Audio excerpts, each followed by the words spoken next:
UPSC prelims 2024 में participate कर रहे मेरे डियर फ्रेंड्स, एक बिहारी सब पे भारी परिवार में यूपीएससी प्रीलिम्स 2024 के सी सेट को टारगेट करने वाले क्लास में मैं आपका वेलकम करता हूं।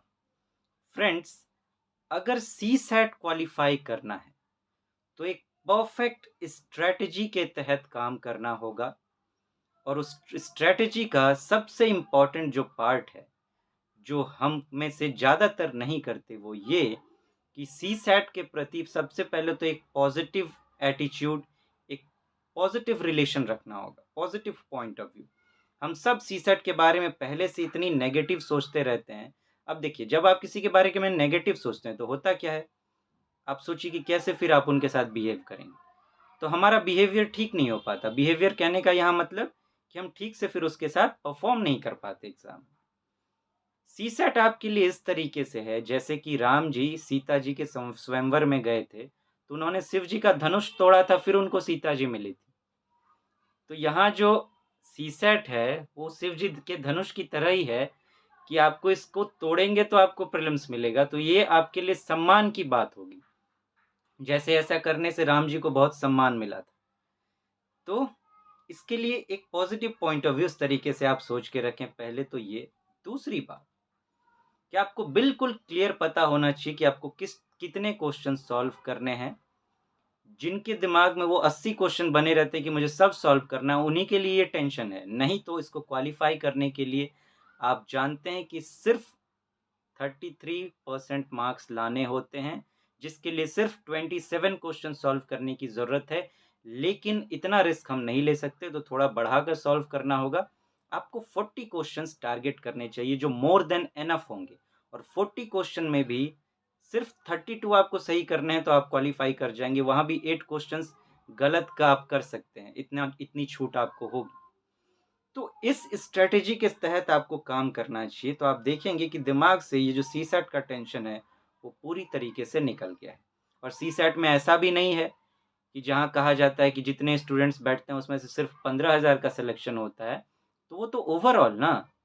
लेकिन सीसेट क्या है, क्वालिफाइंग पेपर है। जितने बैठे अगर उनमें से सब ने 33% मार्क्स ले आया सीसेट में, तो सारे के सारे क्वालिफाई कर जाएंगे। सीसेट में उस तरह की छटनी नहीं है, वहाँ तो अलग चीज़ की बात हो जाती है। तो सब कर सकते हैं, सिर्फ 33% मार्क्स लाना है। लेकिन इसे लाना भी बहुत चैलेंजिंग हो जाता है। इस चैलेंज से कैसे निपटेंगे? अगर ये आपके लिए प्रॉब्लमैटिक है, तो सबसे पहले जो ऐसे स्टूडेंट्स के लिए यूपीएससी ने डिज़ाइन किया है क्वेश्चंस को, यूपीएससी जानती है कि कैसे-कैसे क्वेश्चंस, कैसे-कैसे स्टूडेंट्स बैठते हैं, तो वो उसी हिसाब से सेट करती है।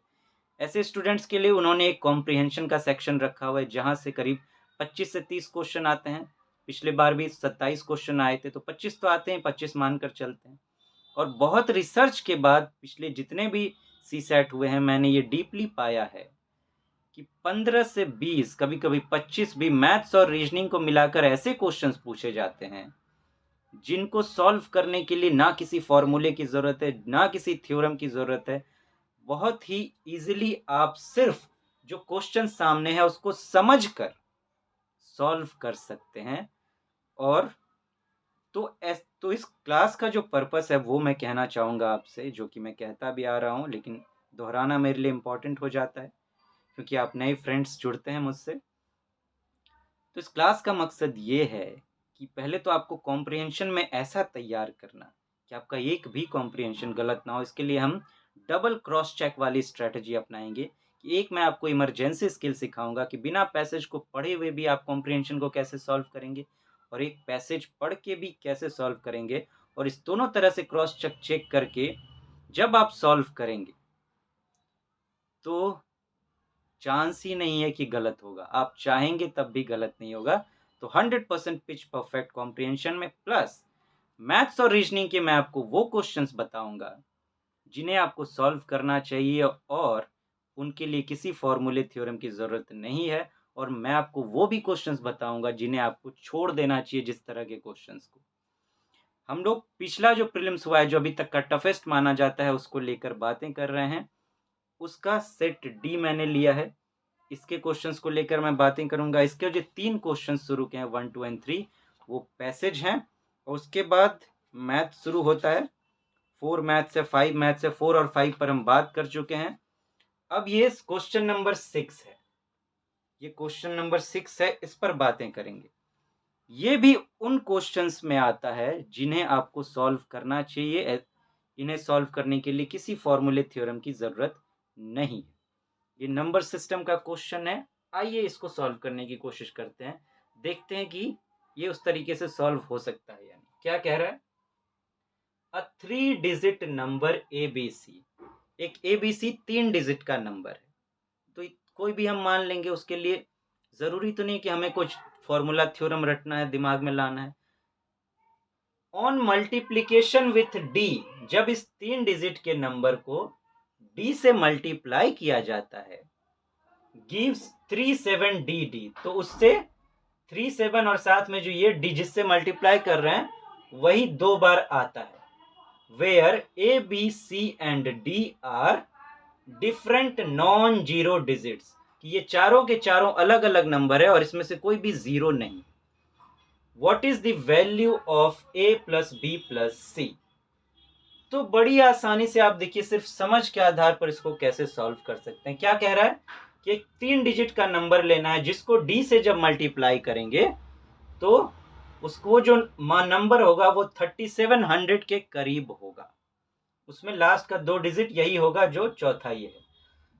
तो अब देखिए, इसको सॉल्व करने के 2 तरीके हैं कि 3 डिजिट का नंबर लेने को कह रहा है तो एक, या तो आप छोटे की तरफ से लीजिए या बड़े की तरफ से लीजिए। अगर इसको छोटे की तरफ से लेते हैं, मान लीजिए इसको 1 ले लेते हैं, इसको 2 ले लेते हैं, इसको 3 ले लेते हैं, तो ये 100 के करीब हुआ। तो 100 के करीब हुआ, इसको डी से मल्टीप्लाई करना, मतलब मान लीजिए डी को हम ले लेते हैं हाईएस्ट नंबर, ठीक है? तो हाईएस्ट मान लीजिए 9 ले लेते हैं। तो 9 से अगर 100 के आसपास मल्टीप्लाई करेंगे तो कितना होगा? मात्र 900। लेकिन आ कितना आ रहा है? 3700 है। तो इसको रिवर्स तरीके से लेते हैं। पहला अक्षर मान लेते हैं कि 9 है, तो ये करीब 900 के हो जाएगा। 900 को किस से मल्टीप्लाई करेंगे कि 3700 के करीब आ जाएगा? तो 9 का 9, 9 दूना 18, 9 तिया 27, 9 चौक 36, 9 4 जा 3600, फिर 9 5 जा कितना हो जाता है? 4500। तो 900 को के आसपास के नंबर को 4 से मल्टीप्लाई करना पड़ेगा। मतलब ये तो फिक्स हो गया कि ये जो डी है ये हम लोग को 4 लेना है, और ये जो ए है वो हम लोग को 9 लेना है। तो ये हो गया 9, इसको डैश रखते हैं, और ये हमारा हो गया 4। अब मल्टीप्लाई करना है 4 को। अब देखिए, ऐसे नंबर से मल्टीप्लाई करना है, लास्ट में क्या है कि दोनों डी है, मतलब यहाँ के 2 डिजिट दोनों 4 होंगे। तो 4 को ऐसे नंबर से मल्टीप्लाई करना है कि 4 आना चाहिए।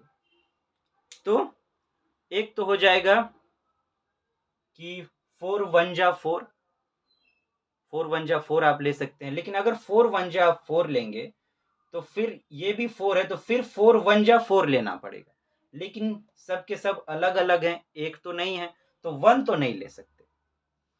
तो 4 2 जा 8 नहीं हो रहा है, 4 3 जा 12 नहीं हो रहा है, 4 4 जा 16 नहीं हो रहा है, 4 5 जा 20 नहीं हो रहा है, 4 6 जा 24 का 4, हाँ ये हो रहा है। तो 4 6 जा 24 का 4, हाँ हासिल 2। अब हमें कोई ऐसा नंबर यहाँ पे लेना है जिसको 4 मल्ट से मल्टीप्लाई करें, उसमें 2 जोड़ें तो 4 होना चाहिए। तो 4 1 जा 4 2 6, 4 2 जा 8 2 10, 4 3 जा 12 2 14, हाँ 4 आ रहा है।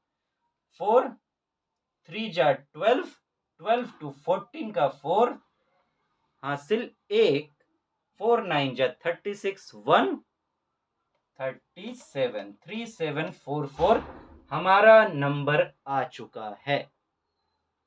अब क्या कह रहा है? ए प्लस बी प्लस सी, तो 9 3 12 6 18, 18 हमारा आंसर है। तो देखा आपने, क्या किसी फॉर्मूले थ्योरम की जरूरत पड़ी? कितनी आसानी से हमने सिर्फ क्वेश्चन को समझकर सॉल्व कर लिया। तो इस तरीके की क्वेश्चंस हम लोग देखेंगे जिसको बिना किसी फॉर्मूले थ्योरम के सॉल्व कर सकते हैं। तो ऐसे क्वेश्चंस आपको एग्जाम में सॉल्व करने चाहिए। फिर मिलते हैं friends, thank you so much, नमस्ते जी।